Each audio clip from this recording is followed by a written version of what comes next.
Let me ask you a quick question. When you hear the word fitness, what's the first thing that comes to your head? If you're like most people, I bet it was probably muscles.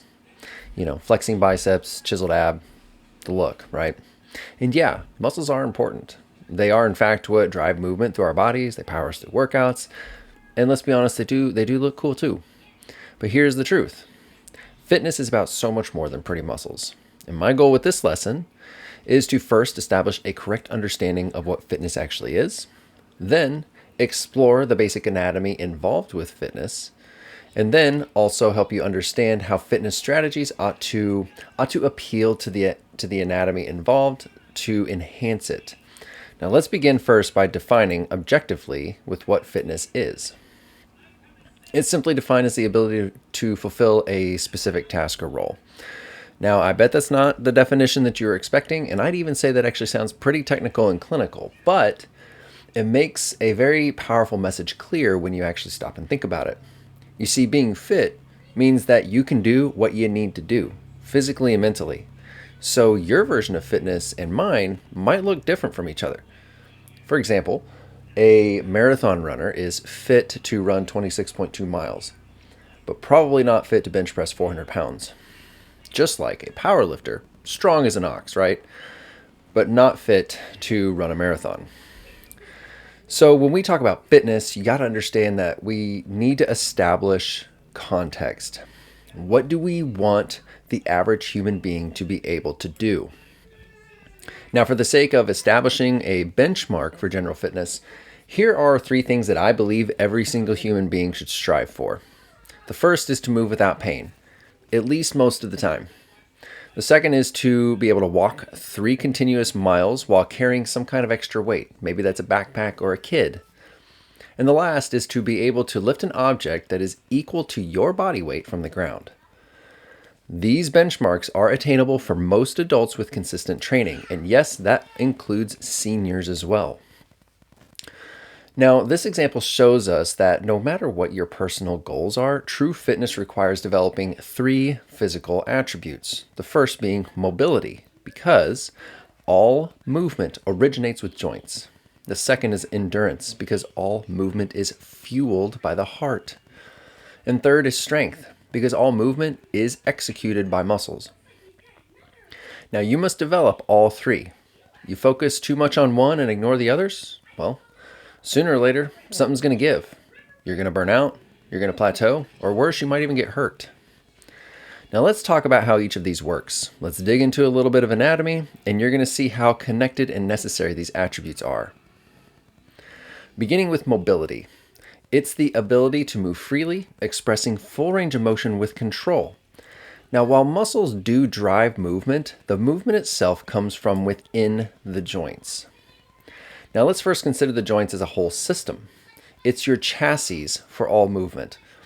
Now all the major joints that contribute to movement are called synovial joints. Now if we zoom out and consider all of the synovial joints of the skeleton, they are actually classified by their shape. For example, the knees and the elbows are known as hinge joints. And hinge joints are 2 bones whose faces possess topographies that fit together, so to speak, and they move in a very simple way like a door or a light switch, a door hinge, or a light switch. The shoulders and hips are known as ball and socket joints. Now there's 2 bones that come together, one with a convex surface that fits into the concave surface of the other and can move freely within it virtually in every direction.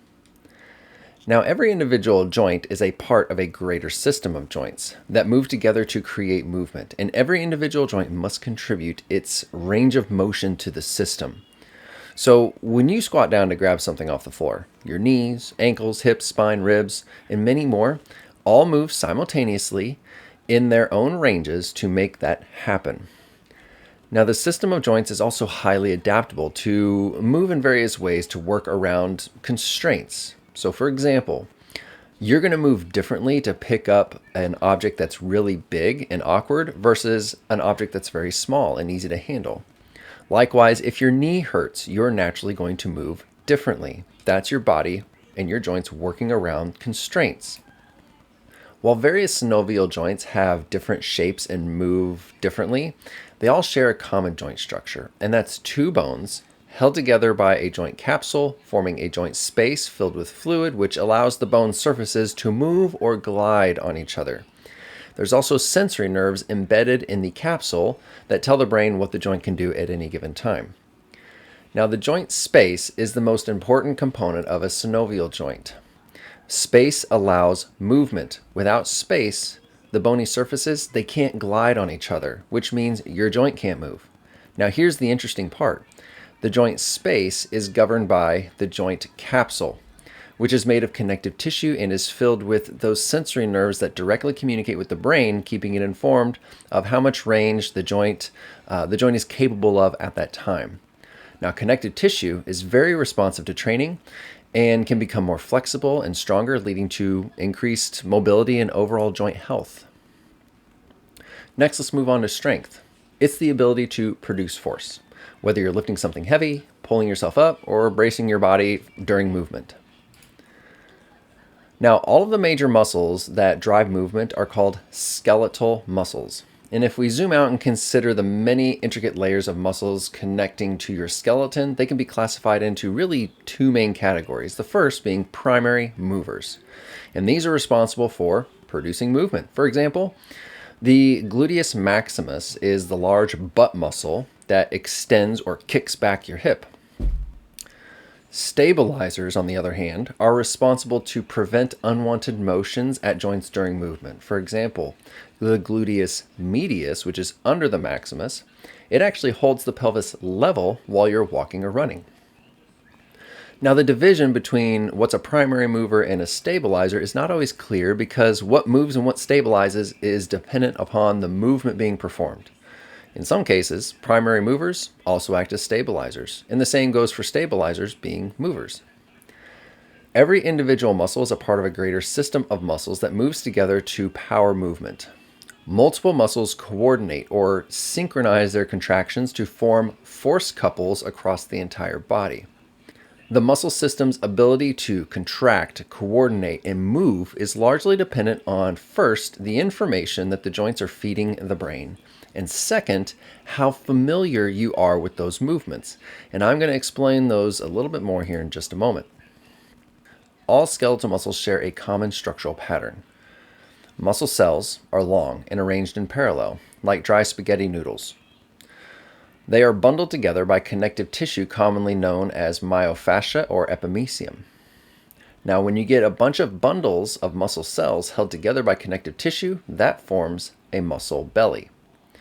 Connective tissue bunches together at the end of the muscle, forming tendons to connect that muscle to bones. And lastly, motor nerves innervate the groups of muscle cells called motor units to tell them to contract. Now, did you notice a common tissue that keeps showing up so far? It's connective tissue. It's what holds joints together and allows them to move. Here it holds muscles together, and without it, the muscle would actually rip itself apart under the force of its own contraction, and that's kind of wild to think about. It also transfers the force of the contraction to the bones, so it actually produces movement. Now, this is a big deal because connective tissue, again, is highly adaptable to training. Now, let's talk about contractions briefly. Individual muscle cells are binary. They're either fully contracted or they're fully relaxed. The strength of a contraction is the result of how many muscle cells are contracting at the same time. More contracting cells equals a stronger contraction. For example, doing a bicep curl with 50 pounds would require more muscle cells to contract than curls with 25 pounds. This process is controlled by the motor nerve and how many motor units it activates at once. One of the major factors that govern how much force you can produce in a movement is how familiar you are with the movement. You will always typically be stronger in movements that you practice often, and this is why the effective strength programs will repeat the exact same exercises over and over again over a long period of time while progressively adding weight. The other major factor in how much force you can produce is based on the information your joints are feeding the brain. Remember those sensory nerves embedded in the joint capsule telling the brain what they can do? The brain then intentionally limits muscular function when a joint signals that its range of motion is limited, and this is a protective mechanism. It might come off feeling like stiff muscles, but in reality, it's your joints telling your brain to not let muscles work beyond a certain range. This is why many people experience strength gains simply by focusing on just improving their mobility, because more mobility equals less limiters on your muscles. Finally, let's talk about endurance, which is the ability to sustain continuous activity over a prolonged period. And the MVP is, you guessed it, your heart. Now let's consider the heart as a whole for just a moment. It's your engine for all movement. It moves oxygen-saturated blood from the lungs throughout your entire body. Then it takes unoxygenated blood from your body, feeds it right back into the lungs to get it all saturated again. The beating sound that you hear of your heart is actually the sound of some specific one-way valves slamming shut as the blood is moved through to prevent any kind of backward flow. Now, the movement of blood itself is driven by the entire heart contracting to squeeze blood through the vessels. It should be no secret at this point that your heart itself is a muscle consisting of muscle fibers held together by connective tissue, very similar to what we just saw with skeletal muscle just a moment ago. With that, there are two specific attributes the heart tissue can possess. The first is flexibility, specifically of the ventricles, or the lower half of the heart. Greater flexibility in the walls of the heart allow it to pull in and move more blood with each individual beat, which leads to lower resting and working heart rates because now the heart is more efficient.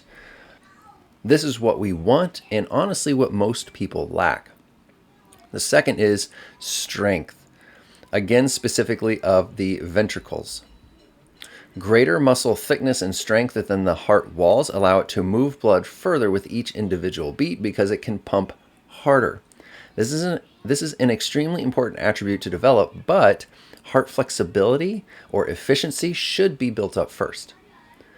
Now, these attributes are developed with different styles of cardiovascular training, and true heart health requires both efficiency and power. Now, cardiac muscle is highly specialized. It literally has one job, which is to never stop moving blood. And it's optimized for involuntary rhythmic contractions of the entire heart. The structure of the cells actually speak to this function. We see cells are short and branched together, 360 degrees around the heart. There's no bundles. And it's held together by connective tissue and innervated by sensory nerves that tell the brain what the heart muscle can do. How far can those ventricular walls stretch? Instead of motor units, though, it has something called Purkinje fibers that activate the heart muscle with an electrical signal, which is then carried throughout every cell of the heart through intercalated discs. So every beat is a sophisticated chain reaction that starts at the top of the heart in what's known as the atria, then moves down to the bottom, or known as the ventricles, producing a ringing action to pump blood. Now, we often think of the heart as pumping blood to the entire body, which it does, but it also has to pump blood to itself. There's a special group of vessels that branch off something called the coronary artery that carries blood to the heart cells itself. Cardiovascular training, specifically training for efficiency, leads to more vessels and capillaries growing and feeding blood into the heart cells. It also helps improve blood supply to the entire body to sustain your activity and recover quickly. So to bring this all together, mobility, strength, and endurance are all connected and serve as the foundation of true fitness. Better mobility unlocks movement capacity, making strength and endurance easier. More strength reinforces movement. You're building control, power, and resilience in your tissues. You're also building greater familiarity with your movements. And then high endurance sustains movement. You're going to get a boost of energy and recovery and performance across the board. Neglecting one will cause the others to suffer. You train all three, and you're going to become truly fit. Now, training these attributes requires consistent practice of specific training strategies. It's actually not complicated once you have a very basic understanding of the anatomy involved and what it responds to. I hope this has helped shift your perspective to view fitness for what it actually is. It's not about how you look, it's about what you can do. It's about moving well, feeling great, and living fully. And fitness exercise, when done right, appeals to your anatomy and physiology, causing it to gradually optimize itself for the things that you need and you want to do, so you can move easier, feel better, and be stronger for life.